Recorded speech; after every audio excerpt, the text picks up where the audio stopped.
Bigfoot and Littlefoot, chapters 7 through 9, written by Ellen Potter.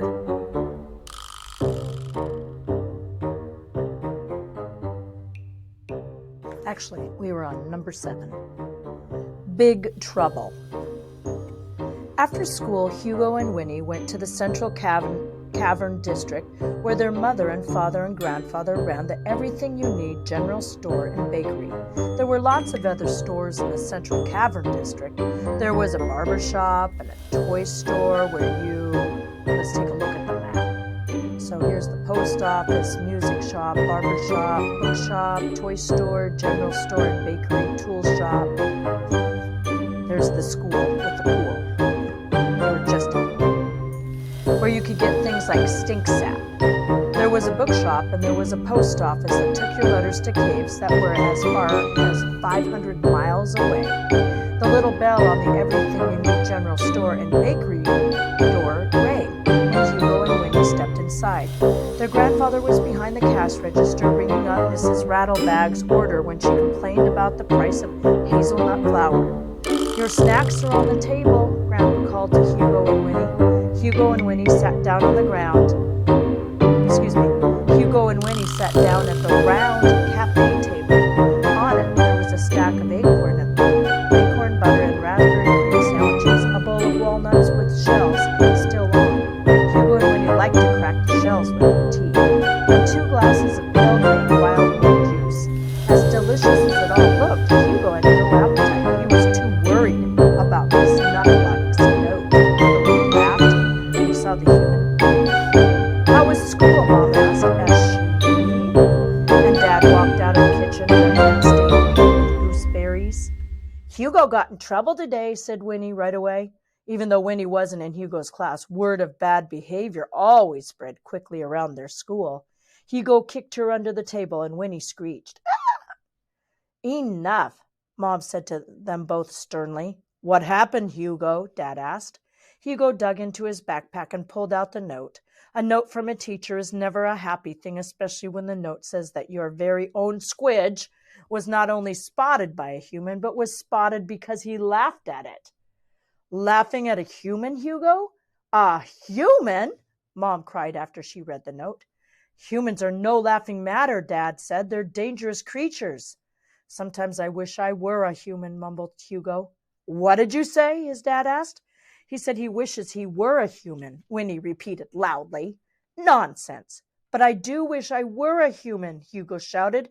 "Then I could walk around in the big wide world without always sneaking. I could sail ships and see alligators and sharks and maybe even a snoot-nosed gince instead of being stuck in a cave my whole entire life." Miss Rattlebag gasped at this. "The squidge has lost his mind," she declared. "To wish he were a human of all things." "Humph," grunted Grandpa.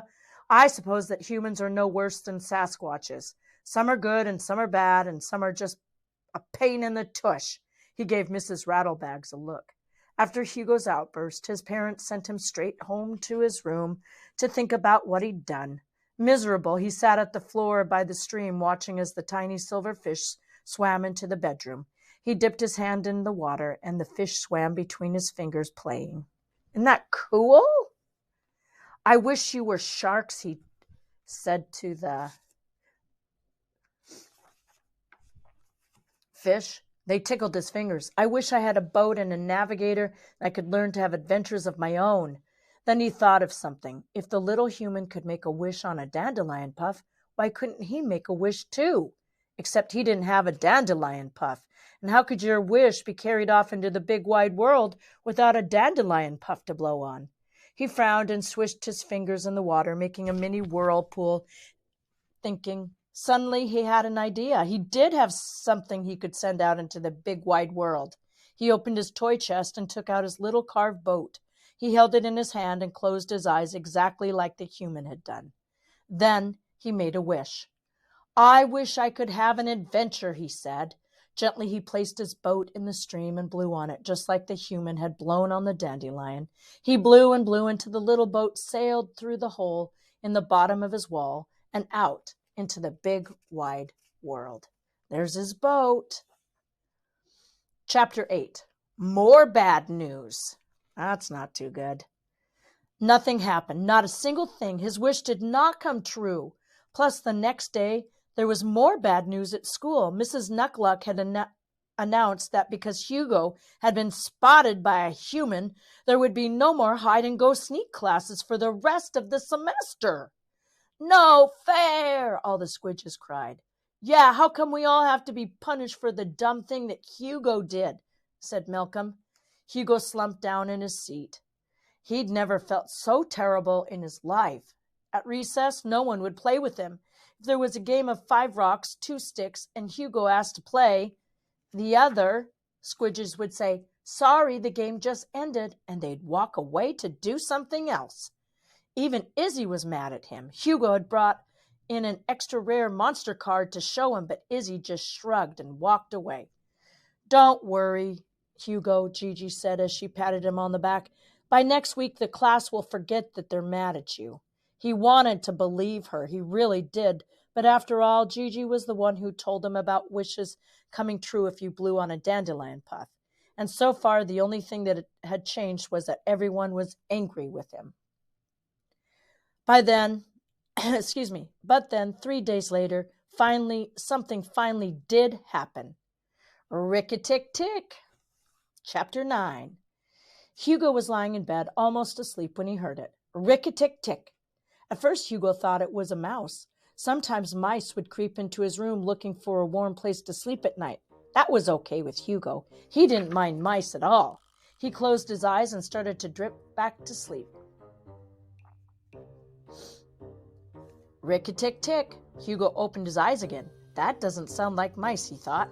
He sat up and reached under his bed, pulling out his jar of glowworms. He jiggled the jar until the worms began to twist and turn. Gradually, the worms started to glow brighter and brighter until they gave off a greenish light. Holding the jar up to light his way, Hugo hopped out of bed to investigate. Rick-a-tick-tick. Quickly, Hugo turned his jar toward the noise.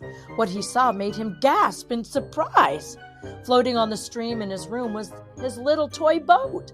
It had returned to him, except now there was something rick-a-tick-ticking inside of it as the boat wobbled in the water.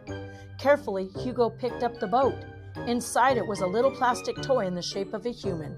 Its tiny feet were attached to there's the boat. A funny little board with wheels on the bottom. The wheels even spun.